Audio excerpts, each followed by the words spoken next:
Hey everyone, it's Josh. Welcome to Life on Side B. Today we're going to be doing something special. We're going to be talking with Pieter Valk about his talk at Revoice on theology. And I wanted to take this moment really quickly before we start to say that in this conversation, you're going to be hearing us telling you to go watch his talk that happened at Revoice on the Revoice website before it goes down at the end of August. Well, this episode is being published on the last day of August. Originally, this episode was planned to be published earlier, but I ended up getting sick. And don't worry, it was not Corona, thank God. So I was just finally able to get the editing done for this episode to publish it now. So if you are listening to this episode on the day of airing, you still have time to go watch the talks at Revoice if you have not. If you have, awesome. If you haven't, you can still go over and register for the conference and watch it before it goes down at the end of today. So make sure you do that. Not just Peter's talk, all of the talks. It was amazing. It's so worth it. And you still have time. So I just wanted to encourage you all about that before we get into it today. So with that, let's head into the episode.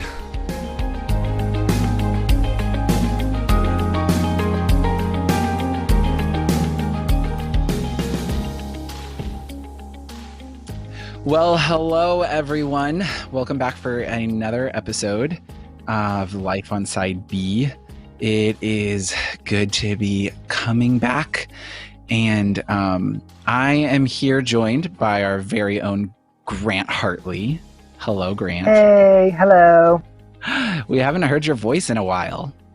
Well, it's been a minute, yes. Yes, it has. You did the one Patreon episode, but on the regular podcast, we haven't heard you in a little bit. So I'm so glad you're here with us. I'm excited to be back. Yeah. Today's going to be a really good topic because we are joined by a familiar voice on the podcast from season 1, the one and only Pieter Valk. Hey, Peter. Oh, hey. Hey. Glad to be here. Yes. I'm so glad to be able to talk today. You know, for everyone listening, for all of you who were listening to Revoice back last month. First of all, if you haven't listened to Revoice, you need to go ahead and you can still register for it and actually rewatch it. Is that correct? Can you still do that? I think it's open till the end of August. Okay. I think that's true. All right. Well, if it is, do it. If for some reason you're listening after that, well, you should have. No. It was a really, really good conference. I honestly really enjoyed it. You two were there.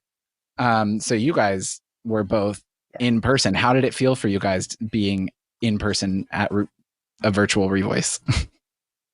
Yeah, it was maybe bittersweet for me.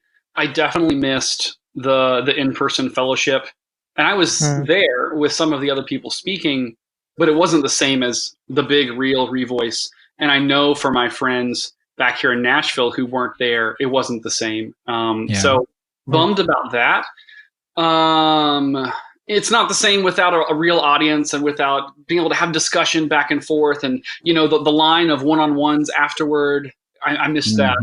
But also, like, so glad that so many people had access to this that wouldn't have normally. Yes. You know, so many parents who, like, in past years, they couldn't have traveled to get to this, but they were able to listen in this time. Pastors and youth pastors who are usually busy with summer stuff were able to join in. You know, people from across the world who wouldn't have been able to fly to St. Louis. So, you know, maybe the trade-off's worth it. We'll see what happens next year. But yeah, bittersweet. Yeah. And what about for you, Grant? Well, I was kind of lucky in that I live in St. Louis, and so I got to visit the place where it was filmed, and I got to sit on the couch in front, the very front row. I mean, there was only one row, actually, because it was just the couch. You also got to sit on the couch and be in it because I saw your face. Oh, that's true. I think I made people uncomfortable enough that they let me in front of the camera. I guilted them into it. No, yeah, it was fun to be able to see some of the people in person, and I guess to be able to react to what they were saying as it was happening. Mm-hmm. I was busy live tweeting basically the whole thing. Yes. So that was really, really fun. And yeah, the reach this year was incredible. It was like Yeah. 1,500 people were registered from 20 something, I think, countries, maybe more, Mm-hmm. which is just mind blowing. Last year it was like 400 people, I think. So just I think it was like exponential growth. 600 last year. Wasn't it 400 the first year or Maybe something? you're right. Yeah, Yeah. I think that makes sense. Mm-hmm. Yeah. Either way, it was It just was like huge. a huge jump. Yeah. It was fun for me. It was interesting because watching it as a participant, on the TV, I really didn't have very high expectations because I was like, I've been going to a few virtual conferences this year that I was supposed to be at physically, and kind of like, okay, cool. This is, another video I'm going to sit down and watch. And I honestly wasn't even sure if I was going to watch everything, just because I've kind of been virtual conference burned out a little bit, kind of just watching on TV. But I think what really helped with it was definitely the tweets, being able to at least be able to interact with some people in that way virtually, and like the chat that was going on during it and being able to see people's responses. Yeah. And I think it was also really nice that a few people kind of coordinated just non-officially, some like Zoom calls in between the talks, which for me was really nice as someone to like hop on. And I hopped on with Melinda and a few other people and got to talk, and we got to all debrief about, okay, so what did you think of this one, or what did you think of that? And I didn't get into all the Zoom calls, but I felt like that was a really nice kind of thing that some people did, of just getting into these small little Zoom calls in between, and get to debrief with people. So you felt like, I felt, even being here, that I was able to. And the cool thing for me was that because it was here in the home, my parents actually watched some of it with me. Yeah. So that was fun because I just put it on the TV and they were like, what are you watching? And so I was like, well, this is Revoice, which I've told you guys about. So it was also fun that we had, like, with you and Henry and Becca, we had 3 co-hosts from the conference. Yes, we did. From the podcast of the conference. And then on top of that, I kept looking at everyone that was there. I'm like, we've had them on the podcast. We've had them on the podcast. We've had them on the podcast. I was like, I'm loving this. Like, I enjoyed that. That was fun for me. The lineup this year was so crazy. Was just so good. Yeah. What were you saying? I was going to ask jokingly that, are you sure the Life on Side B podcast is not just like the gay celibate cabal running everything? I know, right? Oh. We just are behind all of the scenes coordinating. No, but the cool news that came out of Revoice is that our very own Becca is now the executive director of Revoice. Yeah. Like, and that is super exciting. She's gonna kill it. I have no doubt she's gonna be so good at that job. Yeah. And in fact, she's going to be on the next episode. So we are definitely going to be talking with her about that. Like, that's on my priority list. But yeah. Well, okay. So to get into it, first of all, we are going to be here talking with Pieter about one of his talks from Revoice, especially on theology. It was a talk that I'm so glad you did, Pieter, because I don't think we talk about theology enough in this conversation sometimes. Sometimes we can talk about it too much. So other times we don't talk about it enough. And I thought it was really good, but there was a lot of conversation afterwards. And so we wanted to kind of engage in that, like you said, because there's not these off of the stage conversations that normally happen at Revoice where people get to talk about it. At least this can maybe serve as one of those opportunities. But before we get into it, I did have one announcement that I wanted to share with everyone here. Okay, everyone. So my future self is interrupting my past self because I actually have more information now than I did when we recorded originally, and I want to make sure you get all of the details. We are going to do something new to finish out the season, and you are invited to be part of it. If you love this podcast, if it fascinates you, if you are interested by what we talk about, you are not going to want to miss this.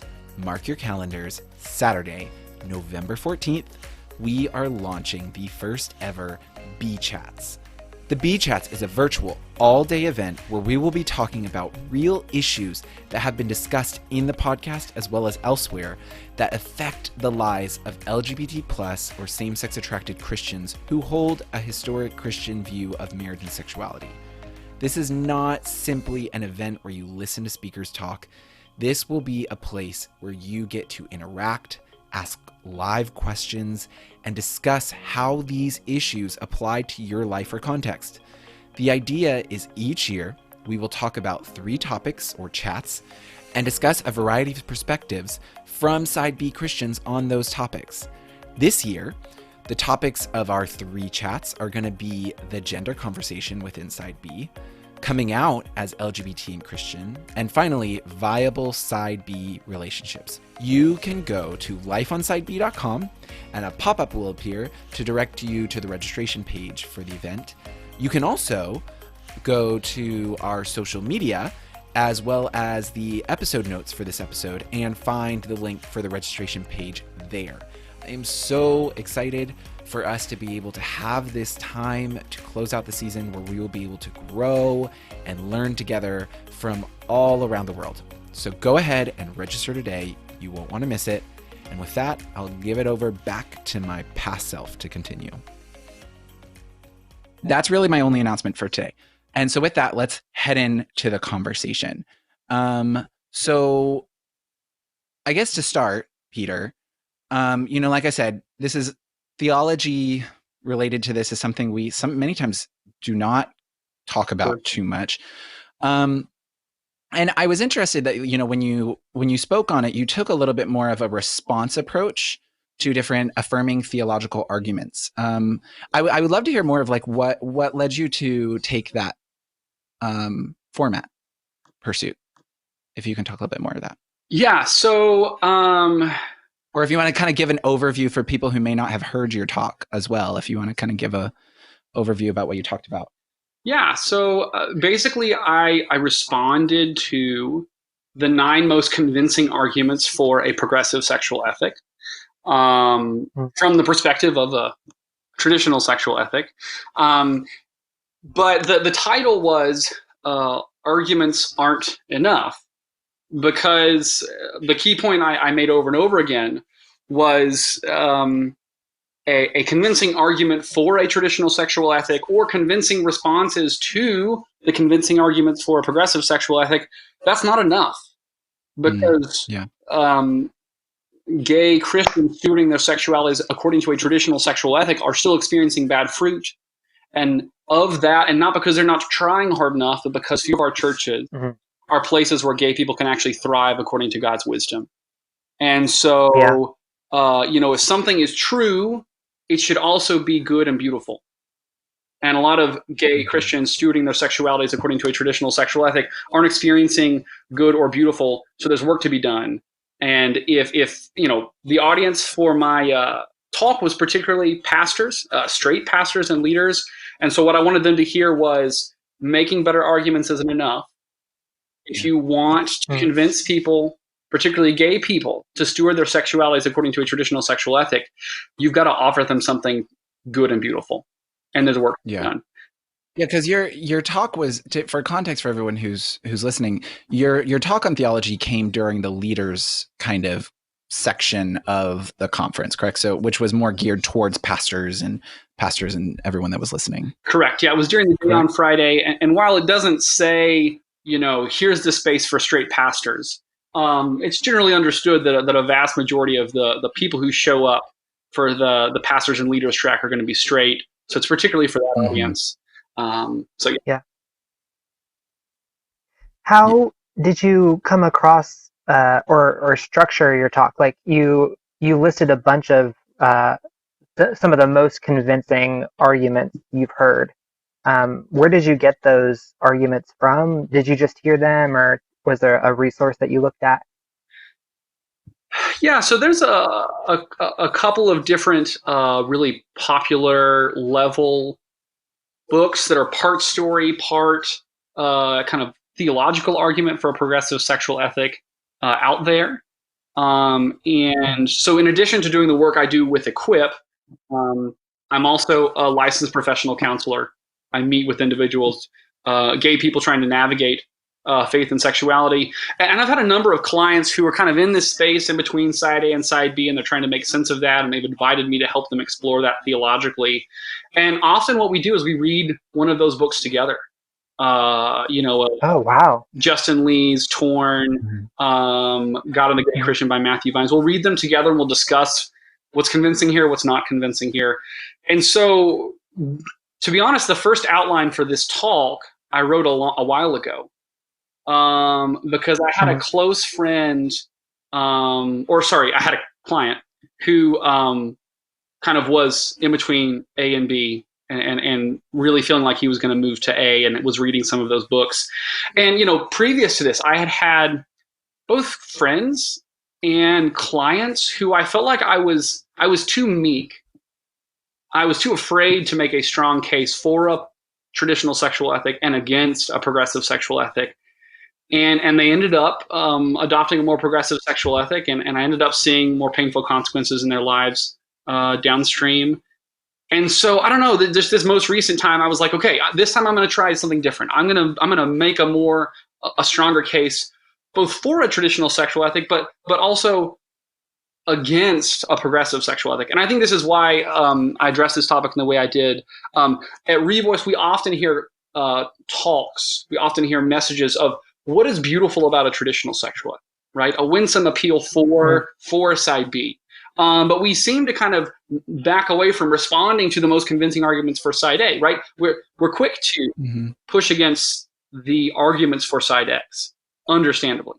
But we seem to be slow to push against the arguments for side A, which in my opinion is just as dangerous, but in different ways. So long story short, the outline for this talk first started when I was reading one of these books with a client and trying to respond thoroughly to the argument in that book for a progressive sexual ethic, and that's where these 9 points came from. Yeah. Oh, that's awesome. Yeah. I love that format, because I've done that before sometimes with some friends of mine who were kind of wondering about theology, and we kind of took a similar approach of, hey, let's pick up some books and let's read them together. And I think many times when we're talking with people, that's some of the best ways that we can do it is engage. I think many times pastors want to simply tell LGBT people, this is what you need to believe, rather than sitting down with all of the information with them and being like, let's look at it together. Let's go through this, this book or that book. And so I love that approach that you took with your friend. Yeah.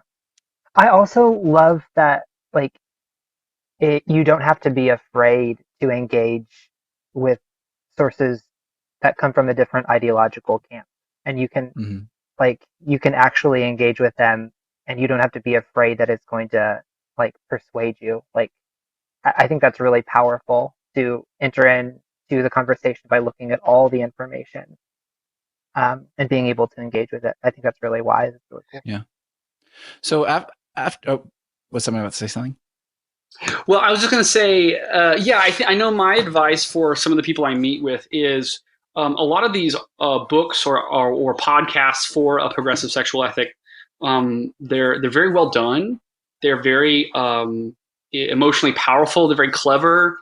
They're sometimes, I would say, not the most intellectually honest. And so I encourage my clients or people I'm mentoring to engage with those sources when they can do it with someone, particularly if this person exploring the theology is in a really vulnerable place, and they're going to be really susceptible to maybe the emotional appeals or intellectually dishonest appeals. Don't be afraid of the truth, right? Ask the tough questions. And sometimes people maybe aren't in the safest places to be challenged and to think really critically about things. So there's a balance there. I definitely, those who just kind of completely avoid any of the strong arguments for a progressive sexual ethic seem to be the people that then years later it all just comes crashing down, because what they believe was never carefully tested.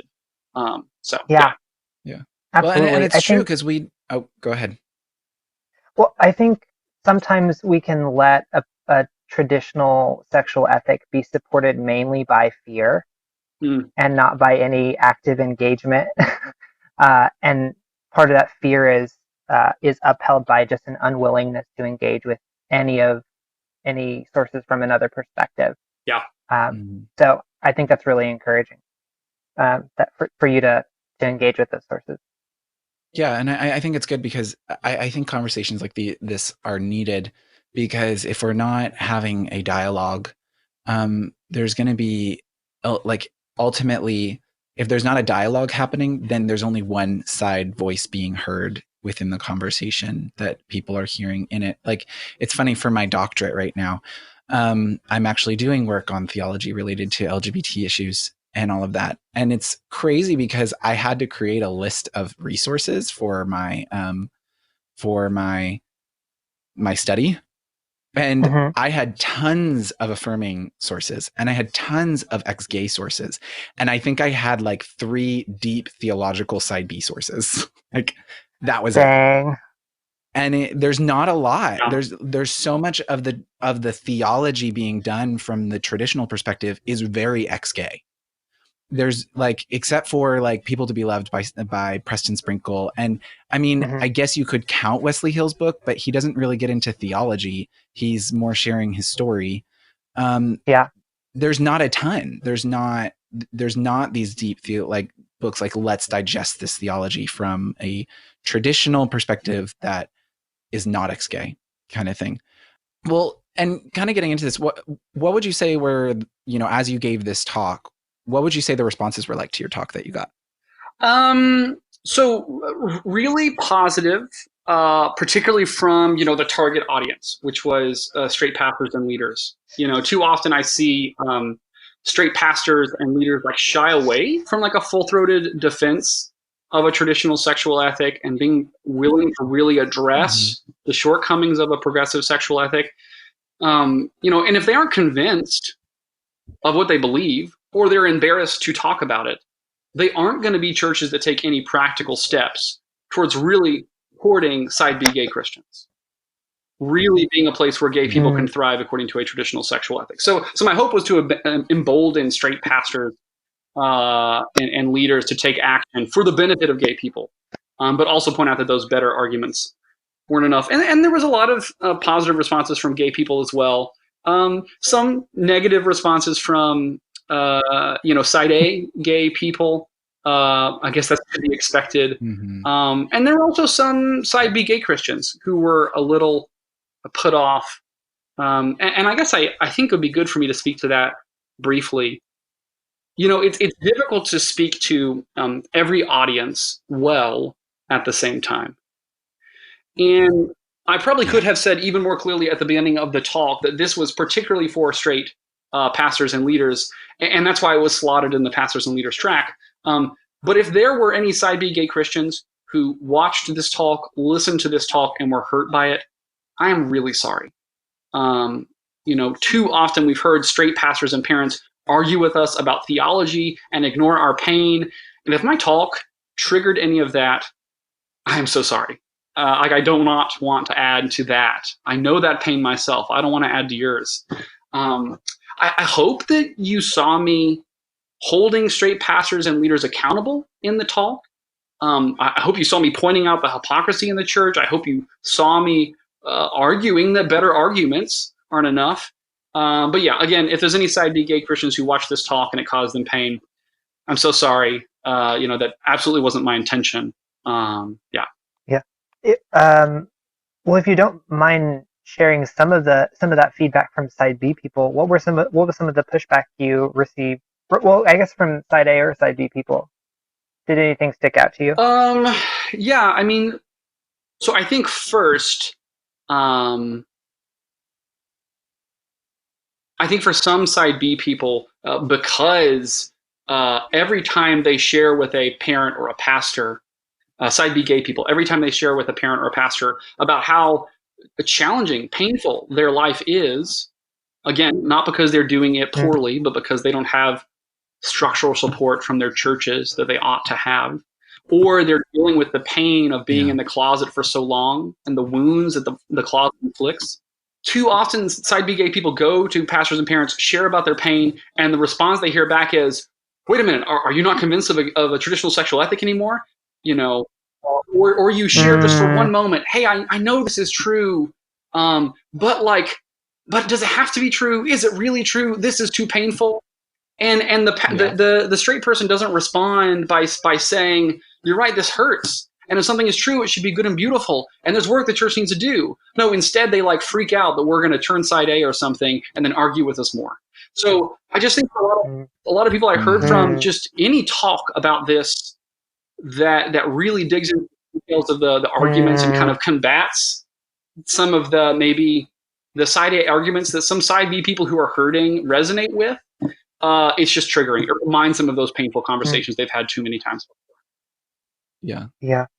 Well, and I can honestly speak from, I can speak to that even as a person who, I spent many, many years in the ex-gay world, and it does become hard because like, I remember many times hearing the like talks refuting, affirming theology, or as they would call it, pro-gay theology in the ex-gay world.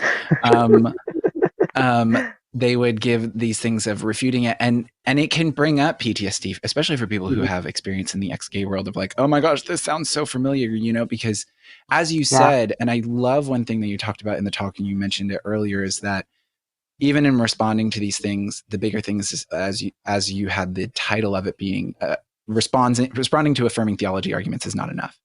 And that if we're not creating a culture and we're not creating an environment within our theology that is allowing LGBT people to thrive, then it's not enough just to have responses. And I think that like, when I think so many LGBT people, especially side B LGBT people, are afraid of engaging in theology because of the way theology has been used as a weapon against us. And I like that you talked about that in your talk about how we have to make sure we're not using it as a weapon to just simply make LGBT people do what we want them to do. And like how I think that's one of the healthy places that in this conversation we have to find how to engage theology, but not use it as a weapon against LGBT people. And what do you think are some of the like primers of how we can be able to start having that kind of conversation? Yeah, so I think if we're talking about, if we're asking this question about particularly straight pastors and parents, it's really hard for a side B gay Christian to see hypocrisy in their church or in their family when it comes to sexual ethics and sexual stewardship for all, and then take seriously any arguments for a traditional sexual ethic for gay people.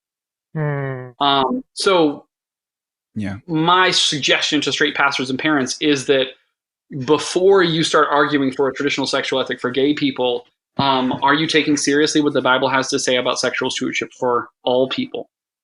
I think that's really important. Yeah, because somehow convincing gay people to become more convinced of a traditional sexual ethic is not going to make them magically experience less pain from the church's poor support of gay people and celibate people and people in mixed orientation marriages. That's just not how it works. So, for the straight pastor and parent, I think that's my first suggestion is kind of take care of your own house, your own people who have the same story as you, who are coming from the same space as you, and earn that credibility. I think if you're asking that question for side B gay Christians, honestly, like once you're kind of convinced of a traditional sexual ethic, I don't see a point in spending time and energy and tears trying to like push the dial on your certainty from like 90% to 95% or 100% or whatever, or from 80% to 95%. Like, I think our time is better spent focusing on how can we meet our intimacy needs in healthy ways? How can we get what we need to thrive according to God's wisdom? Knowing that the church might not get too much better in our lifetime.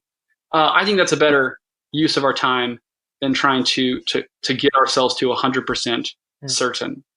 That's my personal opinion. What do you think? You talked a little bit about using theology, like not using theology as a weapon against LGBT people, and you talked about how it's easy to do, and you talked about how important it is not to do that. What should be the goal or the focus when approaching theology about LGBT issues? Is there a goal beyond just figuring out what not to do or what to do sexually, like boundaries and stuff, what's the guiding goal behind all that for you? Yeah, great question. Yeah, so I mean, I think for me, like personally, when I was in middle school, the first question I was asking was like, "Is gay sex a sin?"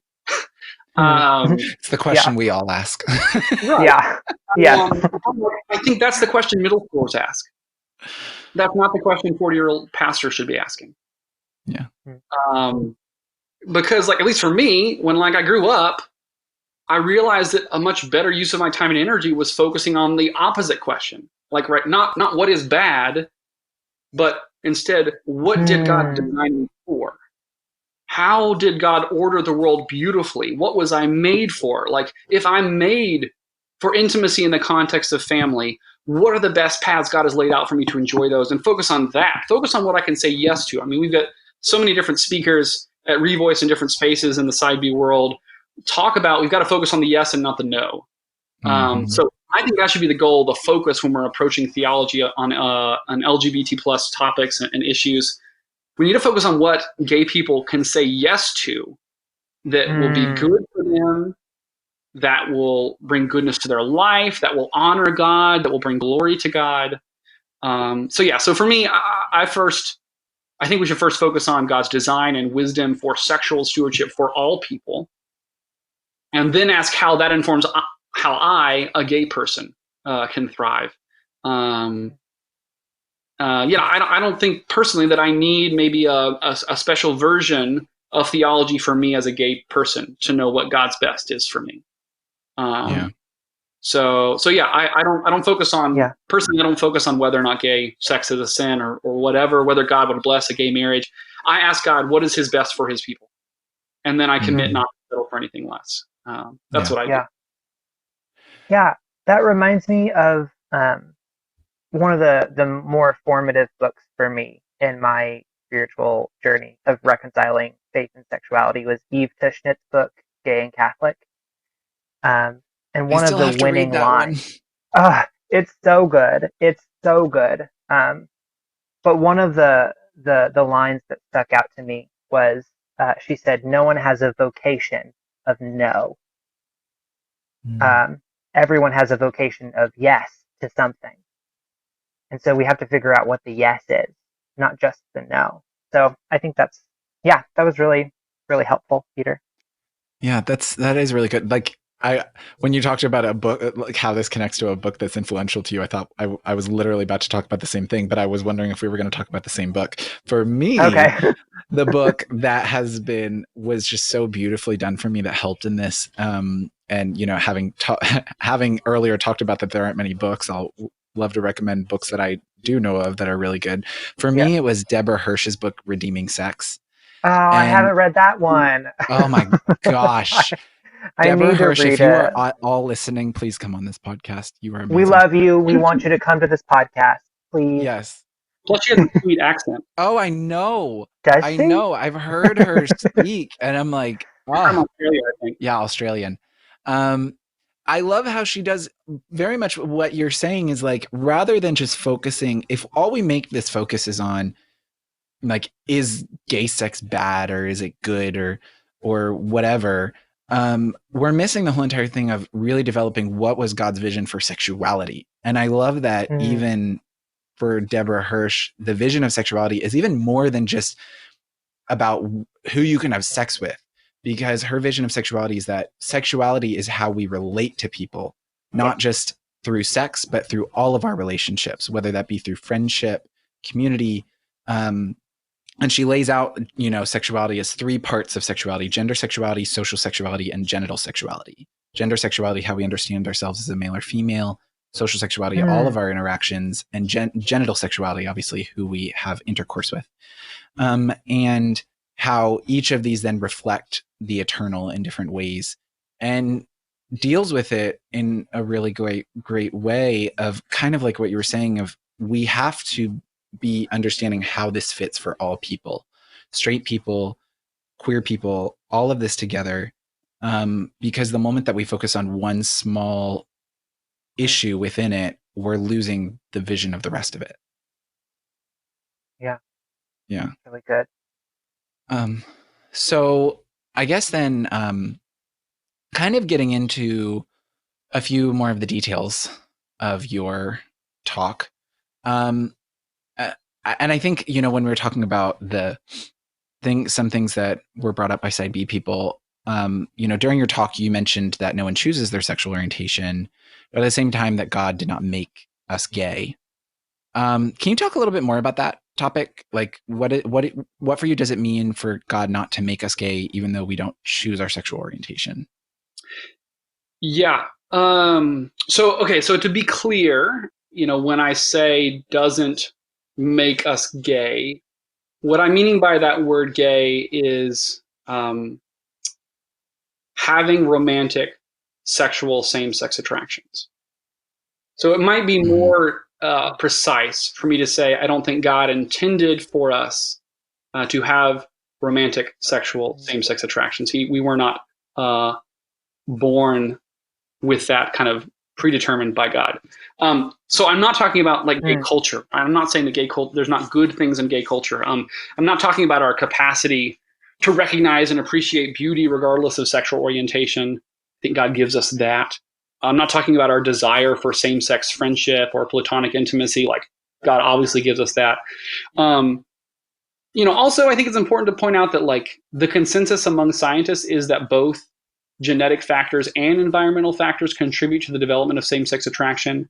That people who don't choose to be gay, but people also aren't born determined to be gay. Like even the most progressive LGBT plus scientists have been correcting the movement by pointing out that no one is born gay. No one is born genetically determined to be gay. So on that alone, personally, I think we can reject the idea that God made us gay in the womb, that He made us intending for us to experience romantic and sexual same-sex attractions. But I kind of say this in the talk, like even if we became convinced that sexual orientation is genetically determined, like if some flood of new research outweighed the consistent data we have from the past, decades of sexual orientation change research, even if that were the case, that doesn't mean God intended for people to be gay. God's intentions aren't a scientific question; they're a theological one. And science can't answer the question of God's intentions because none of us are how God made us to be. None of us are born how God first imagined us to be. We're all corrupted at a genetic level before birth, formed brokenly in the womb, quickly injured by the broken world we're born into. So then how do we answer that, like the theological question on which science can't comment? Well, it's my understanding that Romans 1 teaches that same-sex sexual desires are unnatural, that they're broken, that they're contrary to God's first intentions. So God doesn't intend for anyone to experience same-sex sexual or romantic attractions or engage in those kinds of relationships. But yeah, we don't choose who we're attracted to. So yeah, to be clear as well, like I don't think God like cursed us with being gay or something like that. I think some people misread Romans 1 to think like, oh, these people looked at straight porn, so God punished them by giving them the gayness, right? That's not how it works either. Unfortunately, I thought that was how it worked when I was like 10 years old. And there's unfortunately many clients I've met with that they thought that that's what Romans 1 meant. So that's not how it works either. Oh, wow. But clearly we're gay, right? I'm gay. That's gay. Josh is gay. We gay. Wait, what? I'm joking. So at the very least, God allowed it, right? So if it's not what God intended and it's broken, but God allowed it and it's not His will to change it for the vast majority of people, then what gives? Like that doesn't seem fair. And like for me, this is where we get into like the general question of evil, like that territory. Like why does God allow painful things to happen to innocent people? Listen, I don't really know the answer to that question. Many people much smarter than me haven't been able to find the most satisfying enough answers to that question, but I can at least share what's helpful for me, and then I'll quit chatting here. You're free to go on. Don't worry. So don't let us stop you. So the question of why does God allow painful things happen to innocent people? Generally, I think that God lets painful things happen because in one way or another, all pain is due to the sinful choices of someone. Now, often, it's not due to the sinful choices of ourselves.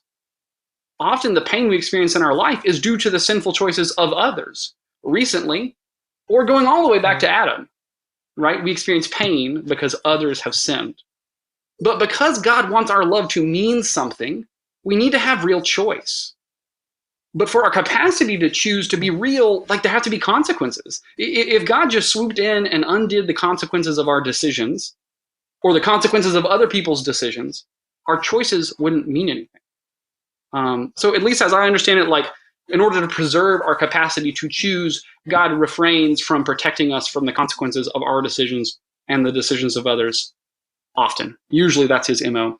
Okay, so then I find this helpful to apply it to my own sexuality, right? I believe romantic and sexual same-sex attractions are broken.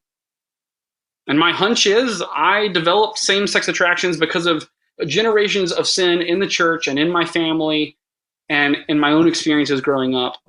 And then this is born out in genes and environmental factors. Like I think I developed same-sex attraction because of the sins of others. So would God have like preferred to block the consequences of the sins of others and protect me from the pain this brokenness has caused me? Absolutely. Like I believe that is what God would prefer for me. But I think like preserving those people who committed those sins, preserving their capacity to have real choice and humankind's capacity to have real choice is even more important to God, because it means our love for each other and our love for God actually means something. So he allowed the consequences of the sins of others to remain. He allowed me to develop same-sex attraction, and it doesn't seem to be his will to change anything about that. Now, I know that's not very comforting. Like, that's a pretty sucky story. It may be philosophically satisfying, but it's not emotionally satisfying at all. It's really emotionally disturbing. So, so what I hold on to at the end of that for me is, well, I do have promises in Scripture that God seeks to redeem all painful things for my good and his glory.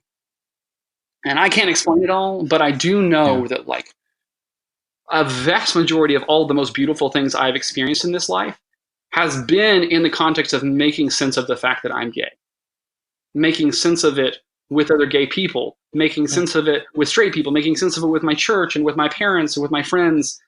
Like I found my life purpose and mission in making sense of my story and helping others make sense of their story, and helping the church be a place where the next generation of gay Christian kids don't experience the same pain that I did.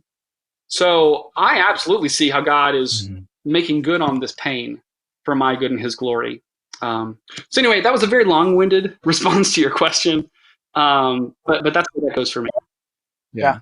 Well, it's a complicated, it's a complicated topic, you know, so obviously, because I think sometimes when we get into this conversation about being made gay or, you know, the origins of sexuality and all this stuff, that we get into so many of these intersection places of deep systematic theology on God's will.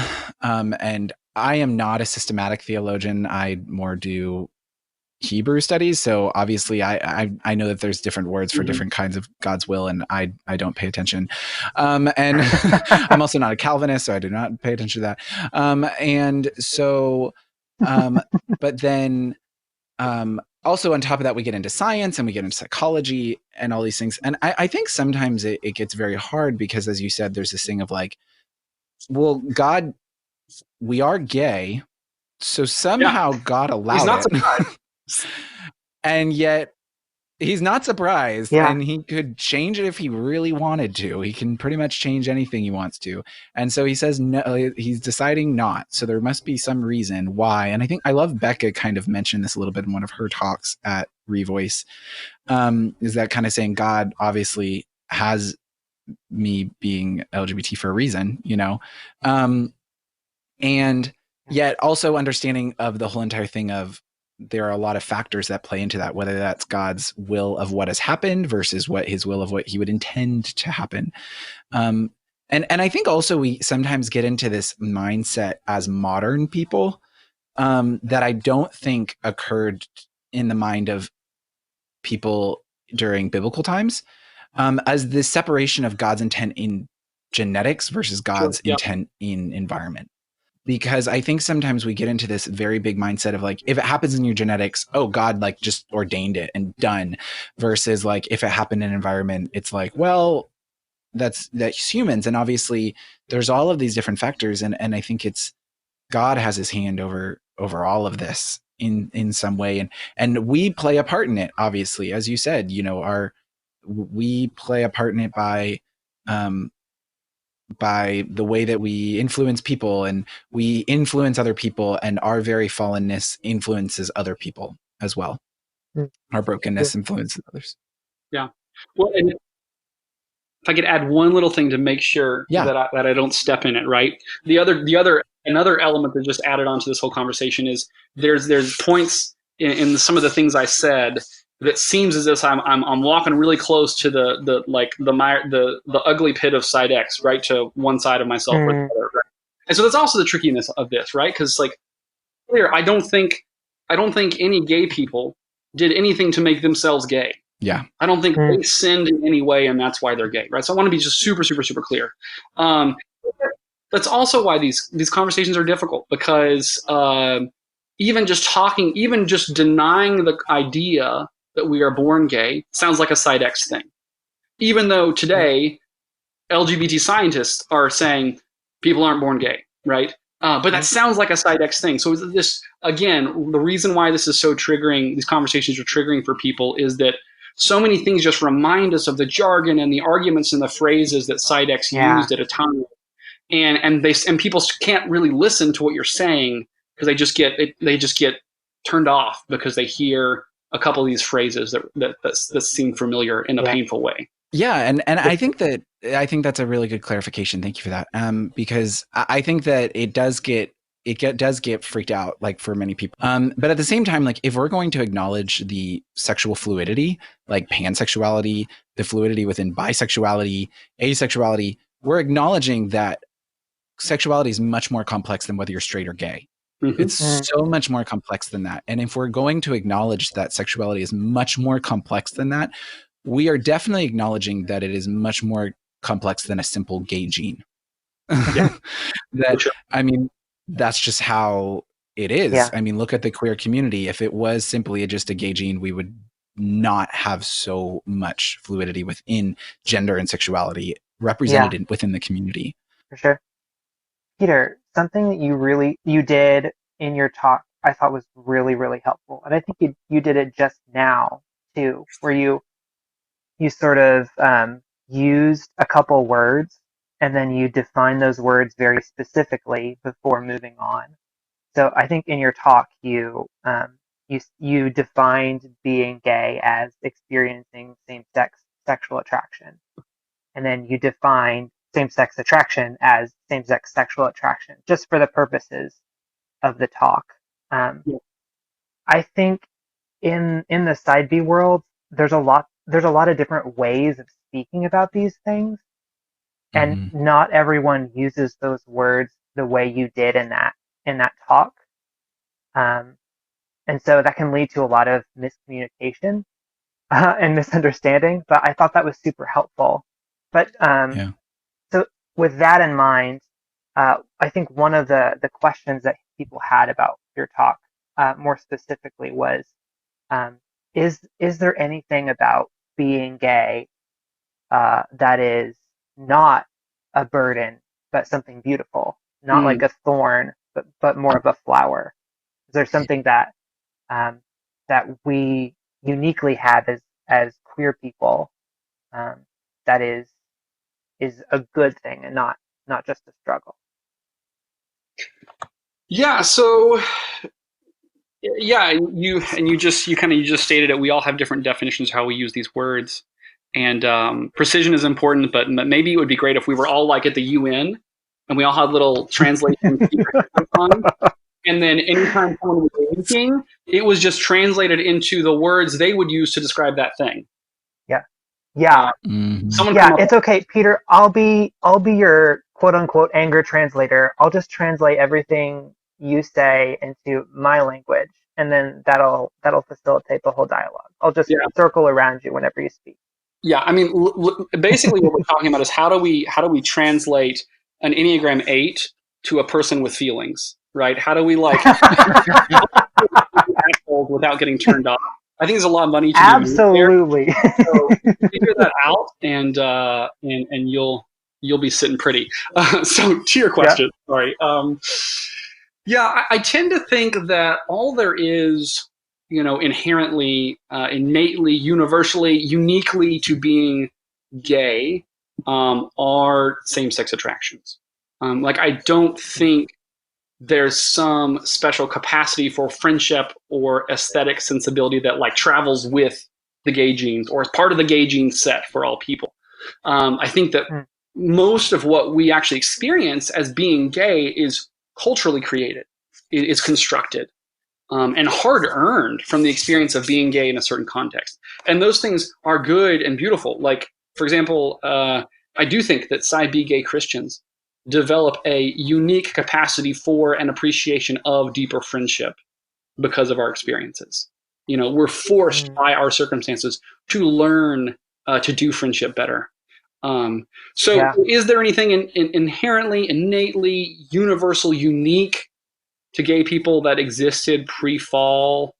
We can only really speculate about like pre-fall human existences, what those were like. But what we do know today is it doesn't seem like there's much more than same-sex attraction that is inherent, innate, universal, uniquely gay. And I don't think that romantic or sexual same-sex attractions were pre-fall, at least how I define those things. And so it seems like there isn't anything pre-fall to being gay. That being said, I think some of what you're getting at in your question, and I think what the better question is for gay people is what from the gay experience will remain in the New Jerusalem? Because ultimately, we weren't made for the garden. We weren't made for Eden. We were made for the new heavens and the new earth. We were made for the city. So I think it matters like much more what we will be there than what we would have been in a never fallen garden. Yeah. And, at least as I see, even coming from a more maybe conservative in some ways perspective on these things, the scars from Christ's wounds on the cross could still be seen on his resurrected body, right? Like these physical signs of our sin that Christ took on, those physical signs of our redemption through Christ's sacrifice, they remained because they were a sign of God's glory, not of shame. So I think in the same way, like a Christian who's gay, I think will continue to have an awareness of the fact that they're gay, an appreciation of the fact that they were gay in this life. I think they'll continue to have that in the new heavens and the new earth because it was particularly through that experience that God was most glorified for those people. And particularly through that experience that the most good came to the lives of gay Christians. It's certainly been my story, right? If somehow like I had like gay amnesia when I am in the new heavens and the new earth and I forgot the fact that I was gay or anything to do with gay, you're basically erasing all the best parts of my life. Right? Yeah. So, I think where then people, though, maybe bristle at this is, okay, but like, does that mean there'll be division in the new heavens and the new earth?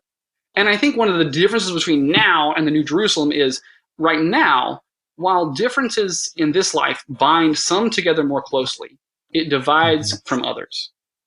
What will be beautiful and different about the new heavens and the new earth is our awareness of this common experience will continue to bind us to some, but will not divide us from any. Yeah, that's really good. What exactly that is that remains, I have no idea. What exactly that is redeemed and is purified and I have no idea.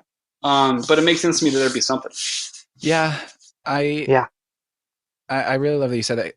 I was talking to a side B person, and I really love what they said is like, many times we try to emphasize to straight Christians, marriage is not going to be in the New Jerusalem, so you're going to be like me. And he's like, but also we have to remember that singleness is not going to remain in the New Jerusalem for the very reason of the very word single. No one is going to be independent. We are all going to be disconnected. So singleness and marriage are both going to be wasted away in the New Jerusalem because no one's going to be their own unit separate from everyone else. We will all be equally joined together as the body of Christ and therefore joined to our groom Mm. in a way that we can't understand at this moment, because we have that capacity to be more connected to some than to others. And it's just something that doesn't seem like it's going to be that way in heaven. I'd never really thought about it that way. It's like, wow, so we really won't be single, using that term, in the sense of being divided from other people, the same way we won't be married, elevating one relationship over the others. We're going to have this unique bond where all people bringing, as you said, our experiences. And I love what you said about that, because it's really important. We cannot focus on Eden, but focusing on the New Jerusalem, because there are things from this world that weren't in Eden that are going to be taken into the New Jerusalem. We see that in Revelation. We see that true. And I will admit, as someone who, like, for me, many times thinking about being LGBT and thinking about that relationship to Eden versus the New Jerusalem, it's hard for me sometimes, because I see so much beauty from my experience as an LGBT person that it's hard to think about that in relationship to Eden, whether or not that there is some connection there. But I definitely do love what you were saying, is that there are, without a doubt, parts of our experiences, because they are the parts of our experiences that draw us to God, regardless of whether they were in Eden, will be carried over into the New Jerusalem, because it's the very part of our walk that drew us towards him. I do have to say, sometimes it's uncomfortable for me to think about, like, oh, well, I was fascinated in Greg Cole's book when he kind of theorized about this idea of, like, would LGBT people have been different than straight people in the garden had there never been a fall? And that fascinated me. I do not have theological grounds for it, obviously, because we don't have anything from it. But I think we all cling to this idea of wanting to know that there is something of our experience that comes from God's intent. But regardless of what God's intent was, God definitely uses our experiences and our lives to draw us to him. Yeah, I think side B people can disagree on how to frame what parts of our experience come, quote unquote, from Eden. But I think regardless, it's really helpful to shift our perspective to the New Jerusalem, because the New Jerusalem is going to be better than the garden. Yep. We're not sort of doing a return to the goodness of Eden. We're moving forward to an even greater goodness. We go from a garden to a city. So I think that's just such a helpful paradigm shift. Yeah. Because we can have disagreements about Absolutely. Eden. I think by and large, a lot of us agree on some of the basics, but some of the more superficial things we can articulate things differently. But yeah, that shift is just really helpful. Yeah, I think that's good. And I think that's really good. And something I want to share with everyone listening is, all of y'all out there listening, one of the biggest things that we do on this podcast is we acknowledge the fact that there are things that side B people have different perspectives on, whether it comes to theology, whether it comes to how we live out our lives. But there is a core that we agree on. And so there may be parts of this conversation that you may not agree with. And that's part of these conversations, because we have to have discussions, and it's important to continue that. Peter and I disagree all the time, and it's fun. It's great. It is fun. He's my light and my life, but we also argue. And y'all, if anyone out there does not have a family where you don't disagree, please text me, because I want to know how that happened. Yeah. Please explain to me how that works. Yeah. Well, then one last question before we go is, another part of the talk, you addressed the argument of there being bad fruit on the traditional theology. And you said one of the main bad fruits of affirming theology is that it can be a slippery slope to losing faith. And I know that this was also a part of tension for some people, side B people listening, and obviously affirming people listening. But what would you say to those who disagree with that statement? Yeah, so I emphasized this in the talk, but I'll say I think it's good to say here again that, like, this has not been everyone's experience. I'm not claiming to know what what has been true for all people. And I also while I do think it is a slippery slope, I wish it wasn't a slippery slope. Like I wish I saw side A gay Christians holding on to their faiths, thriving in their relationships with God, and in kind of gay marriages, so much that like I questioned whether side B is really how God thinks about sexual ethics. Like I wish that was the case, because I want good things for my gay Christian friends who have a progressive sexual ethic. But that hasn't been my consistent experience. And every time I share about this slippery slope that I see, including sharing at Revoice, over and over and again, I get gay and straight people who connect with me afterwards and say, "Oh, I've seen that too," and it makes me cry. And I also feel like I'm not allowed to say it. So it's tricky, right? To give you just like one concrete example, for example, in college, I knew about 20 gay Christian guys in my Christian fraternity. And of those, 13 are still Christian and they are side B. 5 of those went side A and are professing atheists now. One, I'm not sure where he's at. And then the last one is side A and professes to be a Christian. But if I asked him whether he would kind of profess a historical understanding of the Nicene Creed and reject anything mutually exclusive with the Nicene Creed, he would not be willing to do that. Now, that's just 20 people in one space, right? I know that to make this claim most robustly, I would need a standardized survey of 1,000 random gay Christians, right? I don't have that. But 6 out of 6 moving from side A to non-Christian, and 13 out of 14 at least staying side B and remaining Christian. Like that's meaningful evidence. That's why I'm so convinced of this.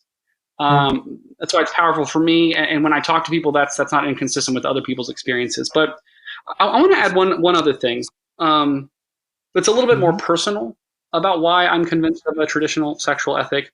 And I don't always include this because over the past 7 years of full-time ministry, I realized that it can hurt me to use my own story as a prop, particularly if my audience is straight. It can feel like I'm tokenizing myself, and that's not good for me. But because I know the audience of this podcast is mostly queer, I think it's something good for me to share here. It's what's been also really convincing for me has been the bad fruit of my own experiences with a progressive sexual ethic. Like I felt like I heard from the enemy for years and years and years that, gosh, if you just had a romantic relationship with a man, everything would be better. If you just had a sexual relationship with a man, everything would be better. And I'd finally have everything I needed. And I wish I could have just trusted God that the enemy's lies were lies. But I couldn't. Like I had to test them for myself. And I made plenty of mistakes. And my own experiences have been that romantic and sexual relationships with men were not everything I hoped that they would be. Like they were painful. They were not as good as promised. And while I've not experienced everything under the sun, like I cannot say authoritatively that I know from experience that nothing would satisfy me. I can't say that. But one experience is just about the clearest contrast between sin and beauty that I could ask for. When I was in a particularly dark place in college, I was connecting romantically, sexually with another guy. And despite the fact that I was doing the things that movies told me would make me feel more connected and loved and known than anything else, I felt so alone. And then after we stopped, the reality of what we had just done set in. And we sat there on the floor, leaning against the wall, shoulder to shoulder, and we started crying. Both of us were crying. And mixed in with the crying, we both verbalized what we were feeling. We shared how empty both of us felt, how lonely we felt, how messed up this world was and disconnected from God we felt, how confused we were that God would let us be this way, and yet connections like we just shared didn't feel right. And I didn't feel lonely anymore. I didn't feel disconnected anymore. You see the romantic and sexual connections that the enemy promised would satisfy me, well, those failed.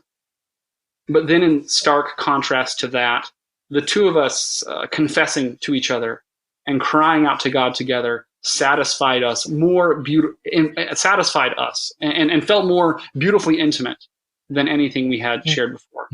Um, so yeah, even if I could convince myself logically of a progressive sexual ethic, even if, that fear that adopting a progressive sexual ethic might lead to someone losing their faith, even if we could dismiss that, like personally, I couldn't get past the bad fruit I've seen personally in my own life. I don't share that to say that like every gay person out there should go make lots of mistakes to convince themselves about traditional sexual ethic. I wish I hadn't made the mistakes I did. I plead with like friends and counseling clients to learn from my mistakes and not have to test that themselves. But yeah, that's been what's convincing for me. Yeah, I think that's really helpful context for that section of your talk. I know we've talked a little bit about this behind the scenes, but I haven't exactly had the same experience in talking with my side A friends. I know several of them who have really strong spiritual lives. But yeah, I definitely understand like moving from side B to an affirming position on same sex sexual activity. There's a lot of deconstruction that happens. Mm-hmm.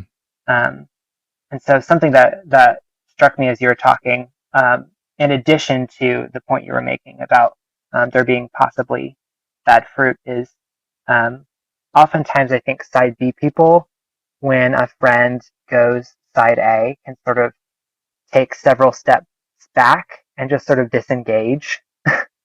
And so the unfortunate side effect of that is that side A people are suddenly left without the Christian community that they need. And it sort of contributes to feeling like faith has just radically shifted for them. Yeah. So, in thinking about my friendship with some of my side A friends who I love dearly, I've just been so blessed to continue a relationship with them, even though we don't see eye to eye on that anymore.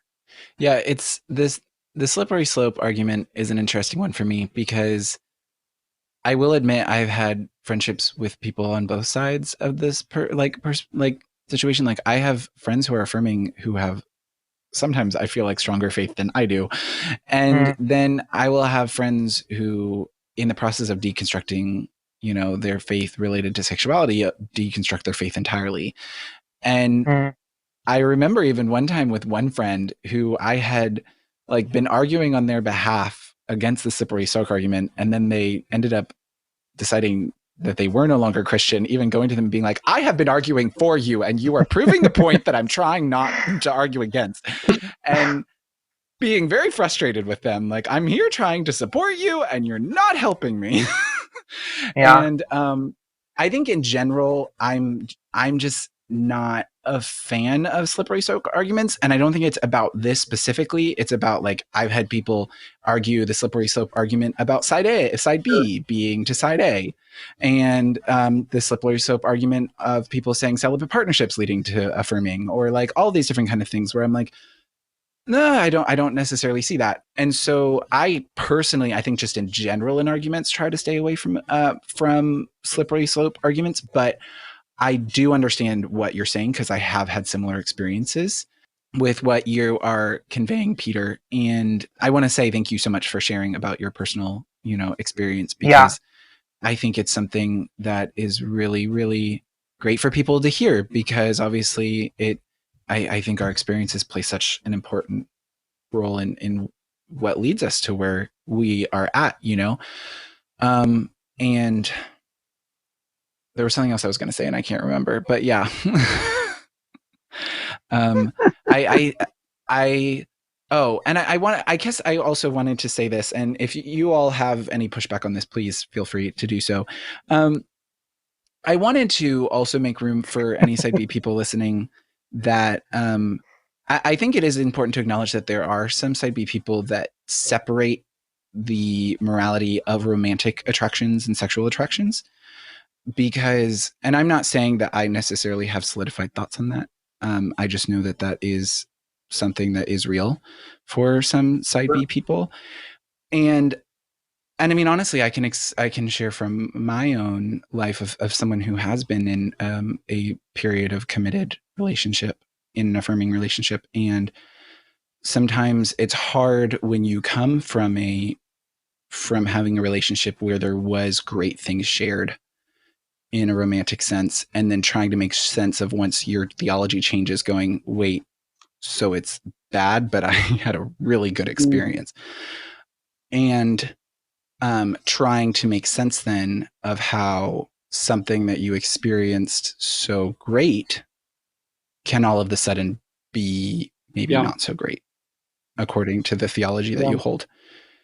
And so I think with that, not that we need to go into that discussion, because I know that that's another tenuous point that can lead into a whole rabbit trail of talks. But I also wanted to acknowledge for anyone listening that there is that understanding that happens for some people. And but if you guys have any thoughts on that, feel free to share. No, I do not. Important conversation, definitely worth some time when it can be addressed thoroughly. To your point of, even setting aside people's beliefs about romance, even if the kind of same-sex sexual aspect of a same-sex relationship isn't God's best, like, that's not to say that all of the rest, there wasn't beauty there. Exactly. Yeah. And with any of these people that I've unfortunately crossed boundaries with and sinned against myself and sinned against them, in that a lot of those began as friendships that were really awesome. Like, I loved these men in all the purest and best ways. And so that's some of the reasons why the sin that I committed, the sins that they committed, were so painful, because the enemy succeeded in convincing me to spoil something so good. And for most of those people that I crossed boundaries with, for all of them, it at least wounded the friendship deeply, and for most of them in a way that could never be repaired. So yeah, there's good in those relationships. And in some ways, that's why I feel so strongly about traditional sexual ethic and avoiding these things that God says is not best for us, is because I don't want to ruin what's so good and beautiful. I want to keep that. Absolutely. So yeah, I agree with that 100%. Well, that is it for the episode today. Thank you so much for listening. But if you really love this and you want to hear more, we actually continue the conversation for a bonus episode on our Patreon page. So if you're interested in hearing more as we talk with Pieter, go ahead, go to patreon.com/lifeonsideb, or you can go to our website, lifeonsideb.com, and find a link there. And subscribe and continue listening. We honestly went on with a lot of great stuff on mixed orientation marriage and celibacy in the church and all of that good stuff. So it was a lot of fun. I want to thank again to Pieter for joining us, and Grant as the co-host, as always, was amazing. Also, you guys remember, today is the last day to listen to Revoice Talks. So if you haven't yet, go ahead and take the chance to take a listen. It's totally worth it, and really, really good. And if you are interested in getting in touch with Pieter, his contact information will be in the show notes. Thanks again, everyone, and we'll see you in the next episode. Bye.